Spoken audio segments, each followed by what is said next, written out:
السلام علیکم ناظرین، میں ہوں آدم شمبانی، آپ دیکھ رہے ہو ہتھیار نیوز یوٹیوب چینل پروگرام۔ آج کی بات میں پھر ایک مرتبہ آپ کے خدمت میں حاضر ہوا ہوں۔ 2 دن سے ایک ویڈیو سوشل میڈیا پر گردش کر رہا ہے۔ بلوچوں کے خواتین اپنے پیاروں کے آزادی کے لیے احتجاج کر رہے تھے۔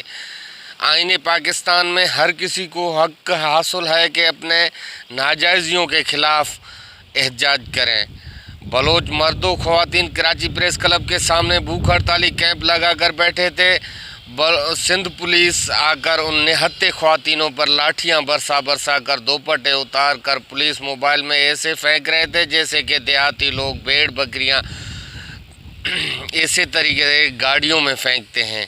جب ریاست کا یہ رویہ اپنے پاکستانیوں کے ساتھ ایسا ہوگا تو وہ آپ کے اوپر پھول نشاور کریں گے۔ ریاست اور سندھ حکومت کو چاہیے کہ ان کے ساتھ اچھا رویہ اختیار کر کے ان کا مطالبات ماننے چاہیے۔ ان کے پیاروں کو آزاد کیا جائے، ان کو محبت و پیار سے سمجھا کر قومی دھارے میں شامل کیا جائے۔ سندھ حکومت ریاست کا یہ رویہ دیکھ کر ہر انسان کو دکھ تو ہوتا ہے، جب بات اپنے پہ آ جائے تو کتنا تکلیف ہوتا ہے۔ زرداری صاحب، آپ کے بین فریال ٹالپور صاحبہ کو ہاسٹل سے رات کے ٹائم نیب نے تفتیش کے لیے گرفتار کیا تو اردو میڈیا میں قیامت برپا ہو گیا۔ یہ بات ثابت ہوا کہ غریب کے لیے قانون الگ اور امیر کے لیے قانون الگ۔